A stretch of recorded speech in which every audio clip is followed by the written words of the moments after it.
strength and my redeemer. In Jesus' name, let us say amen. Here we go. Book of Galatians, chapter 6, verse 1. Brethren, if a man be overtaken in a fault, ye which are spiritual, restore such and one in the spirit of meekness. Consider thyself, lest thou also be tempted. Bear one another's burdens, and so fulfill the law of Christ. For if a man think himself to be something when he's nothing, he deceived himself. But let every man prove his own work, and then shall he have rejoicing in himself alone, and not in another. For every man shall bear his own burden. Let him that is taught in the word communicate unto him that teacheth in all good things. Be not deceived, God is not mocked. For whatsoever a man soweth, that shall he also reap. For he that soweth to his flesh shall of the flesh reap corruption. But he that soweth to the Spirit shall of the Spirit reap life everlasting. Here we go. And let us not be weary in well doing, for in due season we shall reap if we faint not. Amen. You may be seated. This morning, I just want to speak to you from this thought: the laws of life. Somebody gonna get this. The laws of life. Can I preach this thing, Brother Harry? See, laws of life, they generally refer to a collection of principles. They are often expressed as a pithy saying or quotation that guides individuals in their personal values and ethical decision making. These laws, let me explain this thing. These laws are not formal legal statuses, but rather they reflect on how to live a fulfilling and meaningful life. They encompass themes of personal responsibility and the impact of our actions and the importance of positive thinking and the interconnectedness of life. You see, the book of Galatians is a letter that Paul wrote, not to a church, but to a group of churches in the region of Galatia. He wrote it, Sister Ramona, with the primary theme of combating legalisms and the idea that you must keep the law to be saved or maintain your salvation.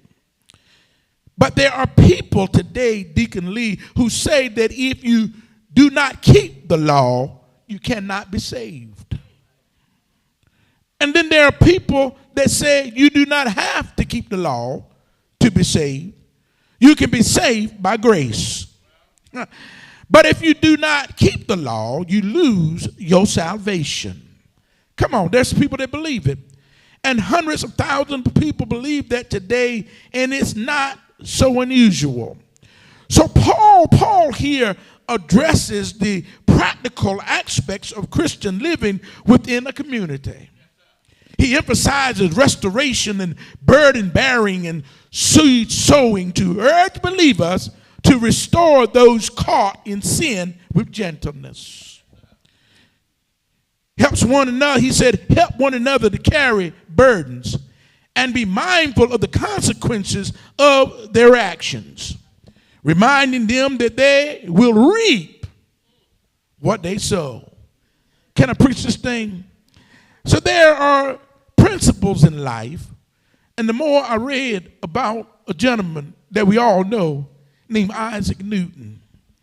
You know, everybody ever heard of Sir Isaac Newton? Well, in case you didn't, he was an English polymath, active as a mathematician. He was a physicist. He was an astronomer. He was an Antioch. He was a theologian, and he was an author. Newton was the key figure in the scientific revelation as the Enlightenment that followed. He is credited with the outlining of the law of gravity.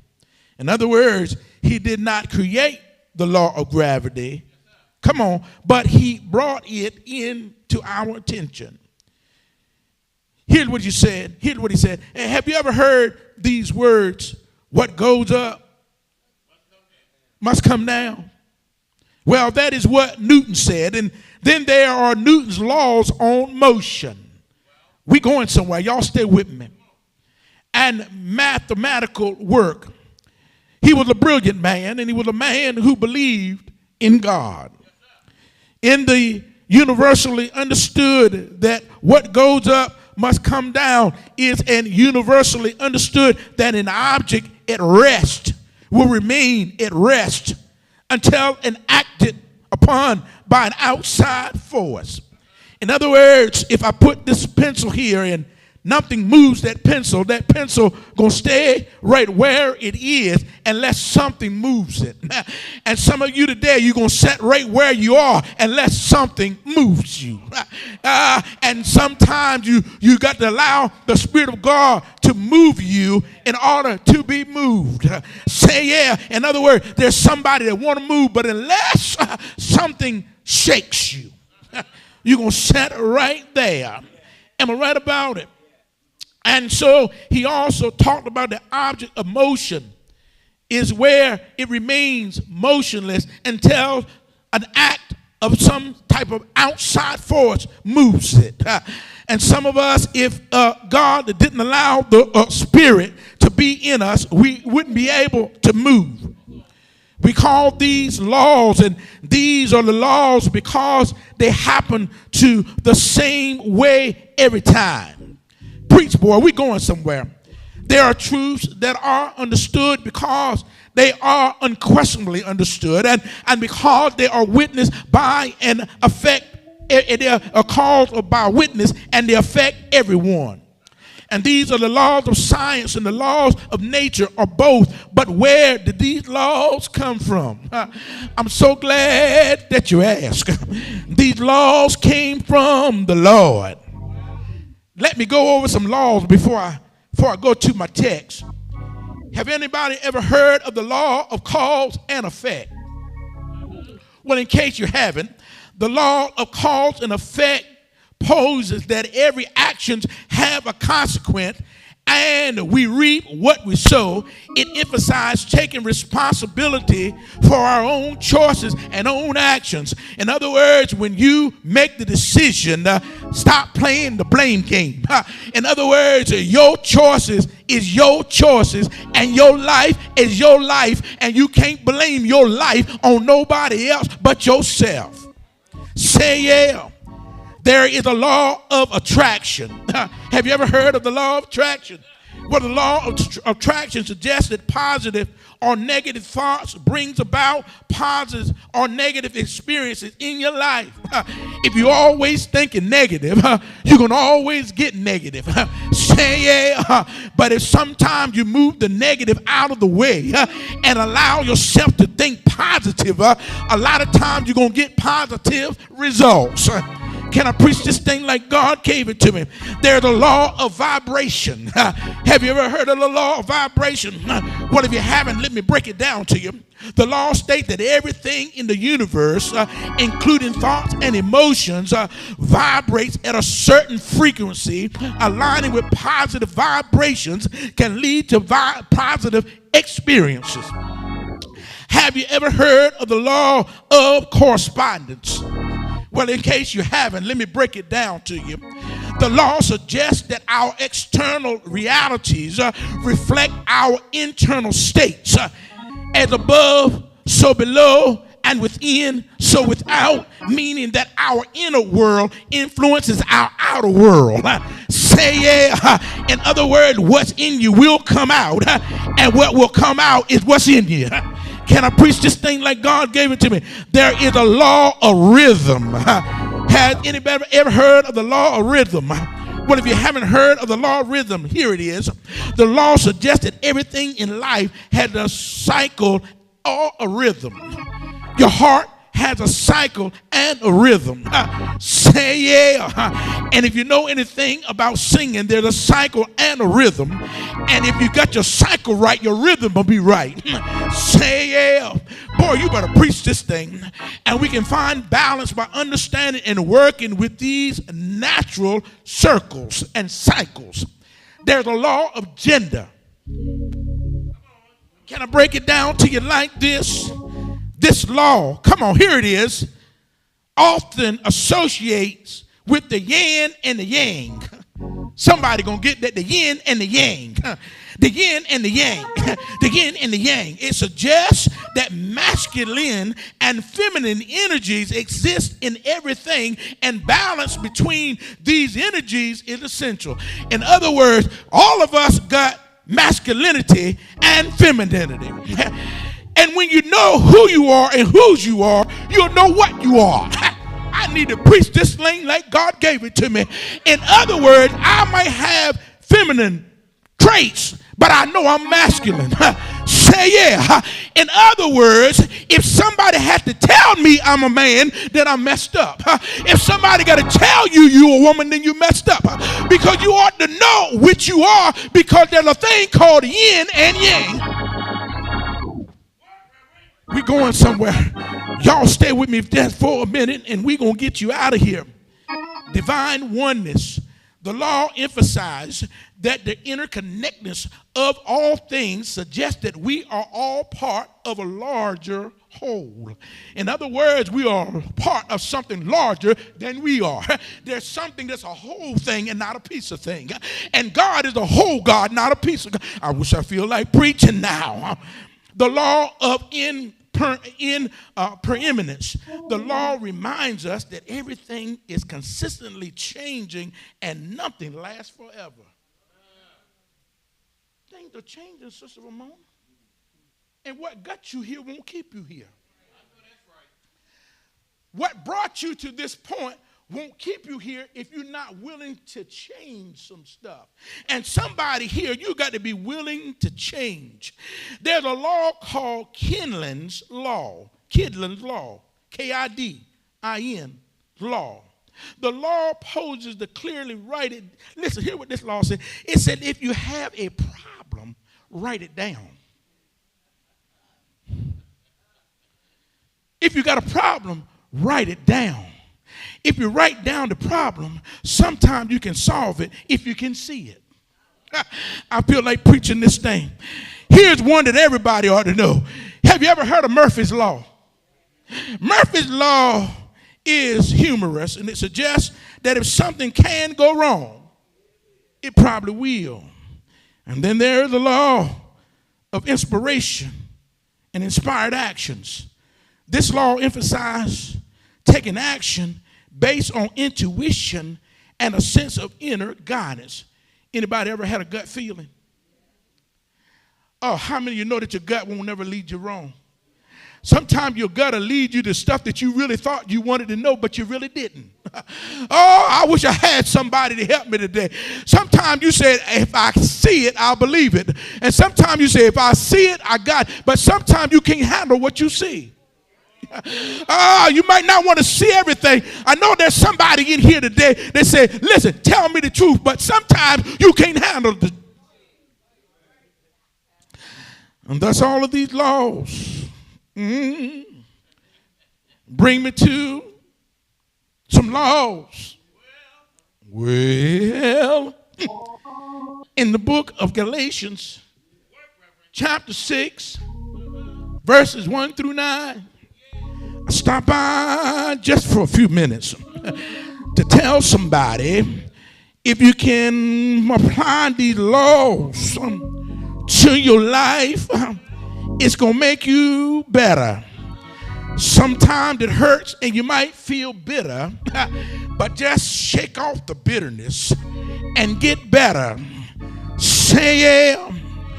Here's one of the laws of life. Here is what Paul said. Brethren, if a man be overtaken in a fault. This is a law. Y'all listen to this. Ye which are spiritual, restore such a one in the spirit of meekness.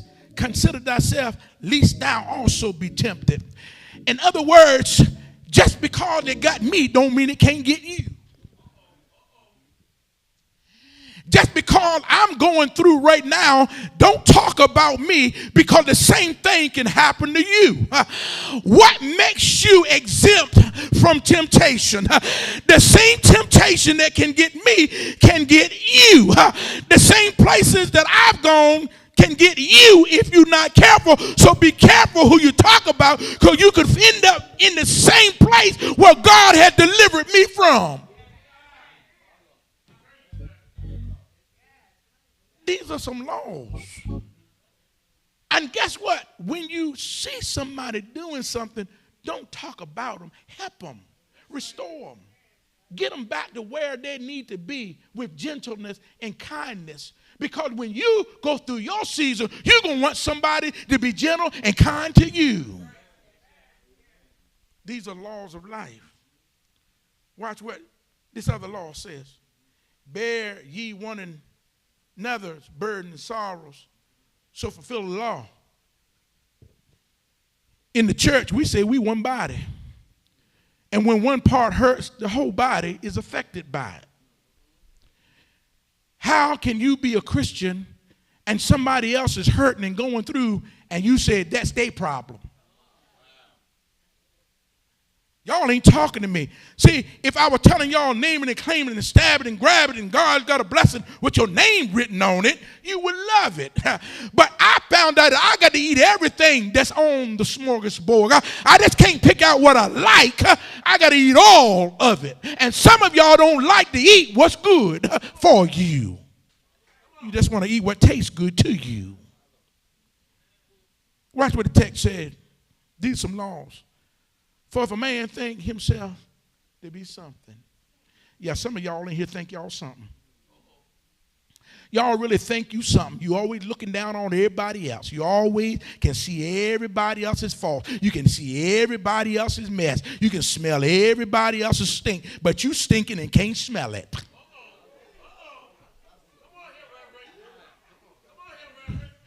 I feel like preaching this thing, and I know ain't a whole lot of folk ain't going to talk back to me because ain't it smelly in here this morning. But you can smell everybody else's stuff. You the pickup truck. You ain't the car, because the car, if you put it in the trunk, you smell it. But on the pickup truck, you can't smell what y'all ain't talking to me. We got a lot of pickup trucks in here and not enough cars. Because if you put it in the trunk of a car, you'll smell it. And some of you too busy with your nose turned up to smell your own stuff. Say, yeah, I feel like preaching this thing. Watch what the text said. For if a man think himself to be something when he's nothing, ain't nobody deceived but you.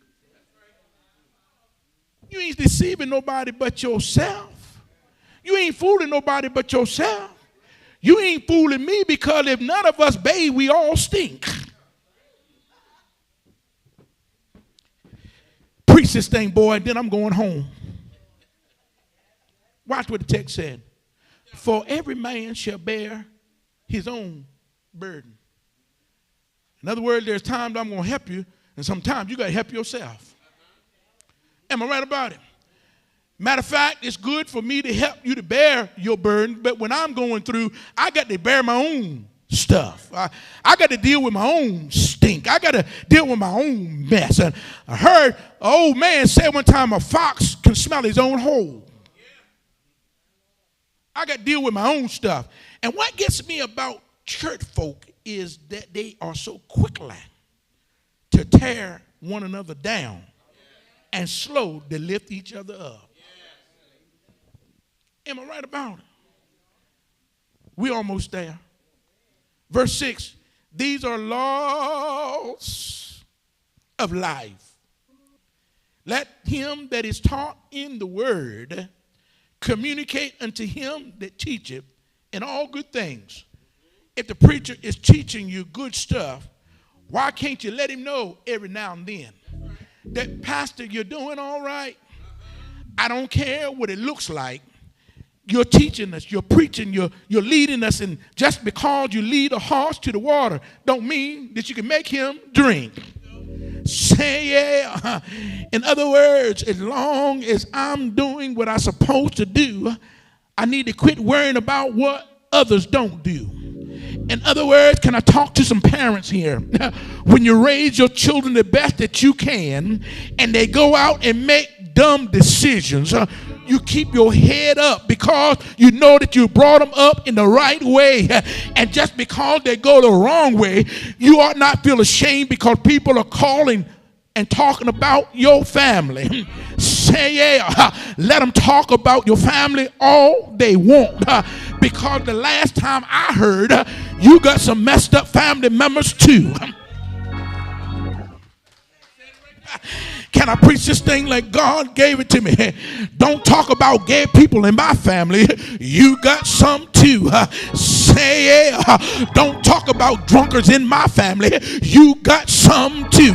Say yeah. I need somebody to help me. I'm coming down somebody's street. Don't talk about a drug dealer in my family.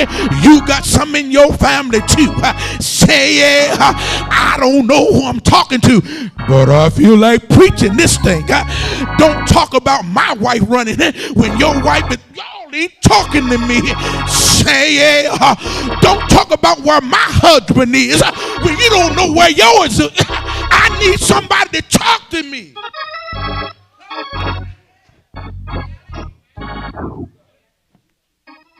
Can I come down somebody else's street? Don't talk about my church. Yours is funky too.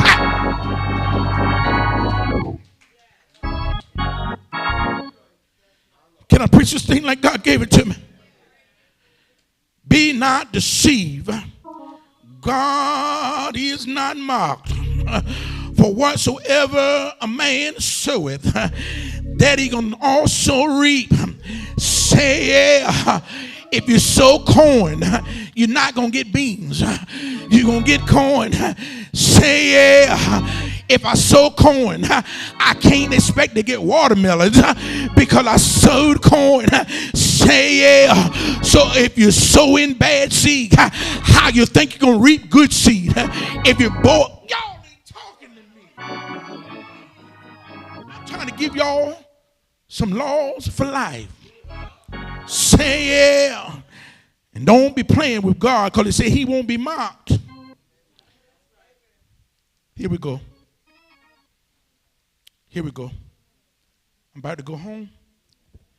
Thank you for allowing me to express this word on today. But here is the last one. It's a good one.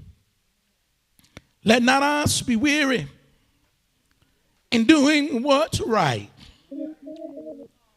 There's some people that try to get you to do what's wrong. You always got somebody in your ear. If I were you, I'd do this. If I were you, I'd do that. If I were you, I wouldn't put up with that. Come on, let me talk to the ladies for a minute. If I were you, I wouldn't let him treat me like that. But you got some cleanup women. Be careful listening to the cleanup women. They just want you to throw him out so they can, y'all ain't. I'm so glad that Lady Lisa didn't listen to the crowd when I was slipping and sliding and ducking and hiding. When I was hiding in places and smiling in the wrong faces. Y'all ain't talking to me. She kept me. She nourished me. She fed me. She led me. She kept me. And now that she reign with me in the bad times, she gonna reign with me in the good times. Say yeah. In other words, be careful what you throw out, because they might be just going through their season, but in due season, the Bible said keep on doing the right thing, because you're gonna reap if you don't fall out. Say yeah. Look to your neighbors and neighbor, don't fall out. I know they're talking about you, but don't fall out. I know your money's funny. I know your change is strange. I know your credit won't get it. I know your pennies ain't many, but don't fall out, because you're gonna reap if you don't fall out. Say yeah. You got to hold on to God's unchanging hand. Say yeah. If you can reign with God through the bad times, good days are coming after a while. Say yeah. And that's why I'm so glad about what Job said. All of my appointed time, I'm going to wait. I'm going to wait. I'm going to wait. I'm going to wait until my change comes. Say yeah. Just keep on holding on. Keep on praying. Keep on praying. Keep on believing. Keep on fasting. Keep on praising. Keep on coming. Keep on giving. Keep on living. And after a while, late in the midnight hour, God gonna turn it around. Say yeah. Is it anybody in here that love my Jesus? Is it anybody in here that love the Lord? I want to know, do you love my Jesus? I want to know, do you love the Lord?